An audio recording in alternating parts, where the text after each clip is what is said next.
James Bond, Casino Royale. British Secret Service agent 007 is stylishly adapted to the sequential art medium by Van Jensen and Matt Southworth in the official James Bond Casino Royale graphic novel. Sent to a French casino in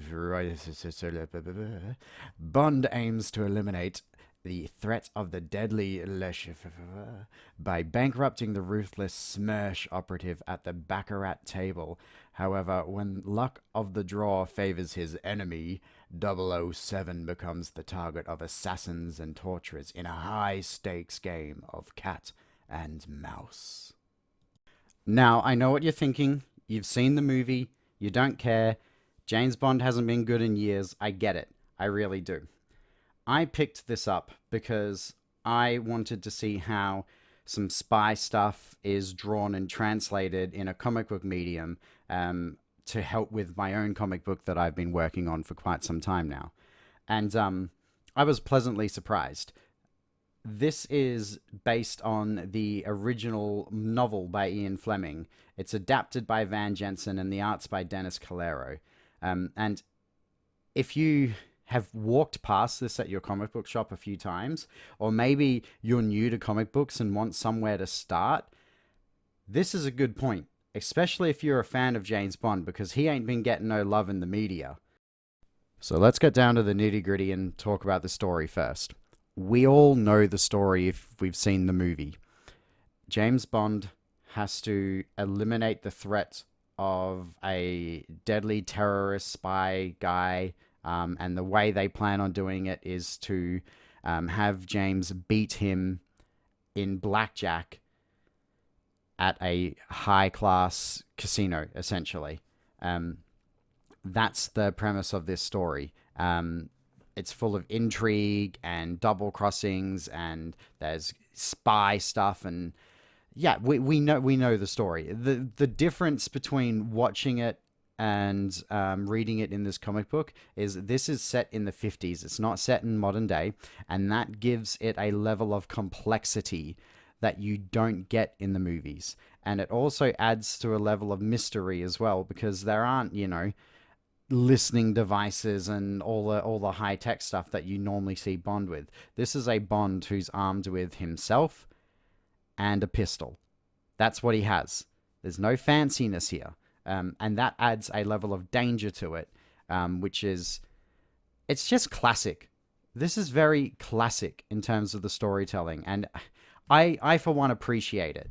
It's something we don't see a lot of these days. Now, the characters in here, obviously you've got James Bond, and he's handled really well. I mean, this is adapted straight from the novel. So Bond is sort of dark and broody, and he doesn't trust anyone, and he's a broken individual, but he's also very intelligent. And he doubts himself as well, and what he's doing. And it's a really good look at James Bond as a character, because you don't get this complexity from him in the movies. You don't get to see the way he thinks, the way he counts things in the room. They don't describe that or do a good job of describing that in the movies. They sort of replace that for high action pieces. So that was a refreshing sort of take on the character, and obviously that comes from the books. Bond also has his sort of team. There's M and his support cast, whose names obviously I've forgotten, and I'm not going to pretend that I remember them. But they're here, and they all it's fun because you're reading it and you know the story, and especially for me, I've seen the movie multiple times, but I'm still in this comic book, I'm just is he good? Is he bad? Is he telling the truth, etc.? And that's really fun. The other thing that caught me off guard is because this is set in the 50s, when Vesper shows up, we get a very different approach from Bond. Bond wants nothing to do with Vesper because in the 50s, women are useless in his eyes, and he sees them as nothing but tools for his own personal desire. And it's quite funny because he, before he's even met Vesper, he describes her as a bitch. And he doesn't even know who she is. And he carries that through. and he has that suspicion the whole way. But then it's interesting because then you see him get charmed by her without realizing it, and he thinks he's in control through this sort of relationship he has with Vesper. But you, as the reader, can sort of understand the irony there that he thinks she's just this useless woman, can't actually see what's going on in front of him. It's very clever, and once again, the movie didn't really build that relationship like it does in this comic book. I mean, the second half of the comic is Bond and Vesper, and it has a sort of what's the correct way to say this? It's sort of a, a tragic ending to this story. Um, Now, some people might not like that because it's not like a super high actiony sort of climax to the movie. All the action happens in sort of the second quarter and third quarter of the book, and the last quarter is just relationship building between these characters. And I can see people being turned off by that and not liking the pacing, but I'm a sucker for that sort of thing. So I sort of liked getting to see Bond, sort of humanize himself, only to have it all crashing down on him. It's really good, and it gives him a great motivation for the next book in the series, which is Live and Let Die. So definitely an interesting take that you don't often see in movies these days. I enjoyed it. You might not. It might not be your thing, but for me, definitely was good. Okay, let's talk artwork and lettering. The art was done by Dennis Calero. I'm not familiar with his works. I don't know what else he's done, but he really did a good job at this particular book. The vibe of it is very, very suited to the style. You can practically smell the cigarettes and alcohol and gun smoke and stuff on the pages when you're reading it. It really fits in with the vibe of the book, and I really like it. There's a few weird inconsistencies. Sometimes the faces look really distorted and odd. There's a particular panel where James Bond's like one eye is ridiculously larger than the other one, and I sort of stared at it for a good 5 6 seconds, going, "Huh, what's going on there?" But for the most part, sort of 98% of this book, it works so well. There's a great sense of depth and lighting to what's going on in the pages, and it does suck you into the world, and it feels classic and mature. The artwork does, and that matches the story very well. So Dennis Calero did a great job with this book. I'm not sure who did the cover art, but the cover's great as well.